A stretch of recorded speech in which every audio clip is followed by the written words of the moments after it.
I bought a new light for my saltwater Nano. Decided to go for Aqueon Planted Aquarium clip-on LED light.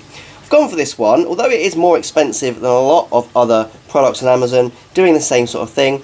I am under the impression that Aqueon is actually a really reliable brand, and I was impressed by the spectrum of the light. As we can see, it's got a really nice blue peak here, which is really good for a saltwater tank, which is what this is going to go on. And we do also have a decent spectrum for freshwater plants as well. That is of course what this is designed for. What's quite interesting to see though is there's no red peak, because we do have chlorophyll in this red section as well as the blue section, so it's a bit strange why there's no red peak, but the reviews on Amazon say that this is good for aquarium plants of the freshwater variety, and I imagine it's going to be really good for my saltwater macroalgae. Another thing that looks really promising is the PAR values. You can see here we've got some sort of 3D graph showing us the intensity of the PAR. Now 50 to 70 isn't huge, it's probably like a medium PAR rating, but actually it's quite good for my purposes. I don't want too much light, too intense on my macroalgae, so for my purposes in a nano tank this is probably ideal. We can see some of the features. We've got a 3-way soft touch control, versatile mounting, we'll have a look at that in a sec, 60 bright LEDs, and it's up to 20 gallons. Now that's quite a big tank for this light. I'm not sure whether that would work. I'm going to be putting it over basically a 10-gallon tank, but you can see inside of here it does look very nicely made, doesn't it? It looks very attractive.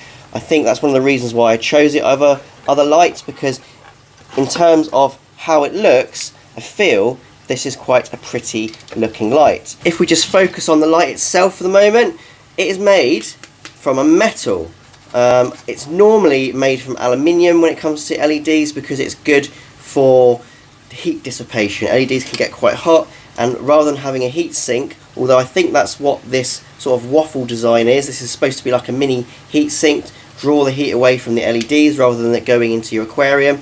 That's generally what you'd get. But on the cheaper lights, this kind of thing was plastic, so reducing the lifespan of the LEDs because they'll get too hot and normally they'll burn out quite quickly. We'll just do a little snip down here just to check that it definitely is metal. Lots of people hate me doing this to my new lights, but I like to see.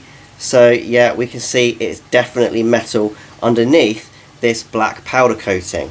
In terms of the mounting, it is a 90-degree bend, and we've got a lot of space here, so this can go on to pretty much any aquarium, which is good. Some of the cheaper lights, you're set purely to like a 5mm bit of glass, which is fine because most tanks of that size are 5mm, but say you have an unusual looking tank, or you need to put it onto a tank with slightly thicker glass, this allows you to do that, which is great. Also in the box we have what I imagine is our transformer.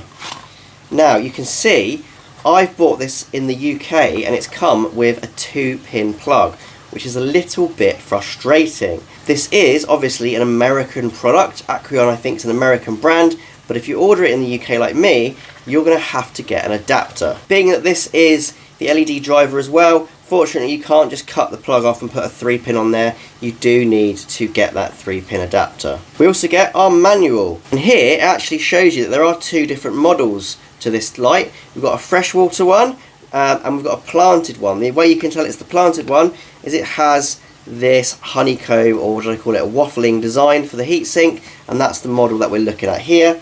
The difference is you can just look for yourself on this grade, but our one is going to be 3722 peak lux, which is really bright for something that size. So fortunately I found an adapter, and you can see the light is working. It's actually really bright. It's one of these LEDs that when you stare at it, it actually hurts your eyes, which shows you how bright it is. And I can show you now obviously how the button works. We've got all lights on, blue only, and off. There's no dimming functionality to this like some of the newer lights. It is simply on or off. Here's the tank I'm going to put this light onto. If you're a regular viewer of my channel, you'll recognise it. You'll see how far it has come in the 6 months it's been going now.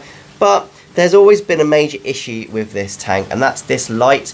I only meant for it to be a temporary light. It is a very powerful saltwater LED. problem is it's too powerful, and it is tending to kill any macroalgae I put in the centre just because of how bright it is. Obviously, stuff that's around the outside is doing quite well. It's not affected too badly, but I want stuff to grow in the middle as well, so I need to upgrade or sort of change, side grade perhaps, this light to something which isn't as intense in the centre. And that's where the Aqueon light is going to come into its own. Here is the new light installed. You can see it's a very, very different colour spectrum, but actually it's more akin to the colour spectrum I use on the rest of my saltwater tanks. You can see this tank here is a macroalgae aquarium, and it's the same sort of yellowish freshwater planted hue, isn't it? And that's what I run on macroalgae. So I'm fairly confident this light is going to do a good job on this aquarium. Obviously, time is going to tell for that one. Coral wise, I imagine the corals are just going to be just as happy under this light as they are under the blue light. However, we're not going to get as much fluorescence. If we turn it to the blue though, you can see the corals do fluoresce under it. So that blue peak of spectrum which I showed you on the box is clearly there. So that's going to allow the corals to grow, but it might not be as apparent visually when I look at my aquarium. Time's going to tell on this one, but I'm pretty happy with it. One interesting thing is obviously the depth of the light into the aquarium. If we take a look out, it doesn't quite reach the centre of the tank, which is a bit, I don't know, it's a bit of a weird one. You'd kind of expect it to be slightly longer, maybe another inch inwards or 2 inches inwards, and we'd be on the centre of the aquarium. So I guess this light is more designed for your traditional rectangular tanks. I guess a 10-gallon rectangular tank is not going to be as wide as this. It's probably only going to be to like there, so it would work perfectly fine. But on this cube design, it is a little bit towards the back. I don't think that's going to cause major issues though. As we saw on that chart, it will spread light to the sides and the front, and the macroalgae that are here, the blue octodes and so on, aren't going to be too badly affected by having slightly less intense light. In fact, they might enjoy it. So I'm pretty pleased with this light. I like the design of it. I think it looks very neat and tidy. Being made from a high quality material like aluminium is nice as well compared to some of the cheaper plastic lights. In terms of the light output, it is bright. It does look just as bright as my other aquariums. It doesn't look dim at all, which is nice.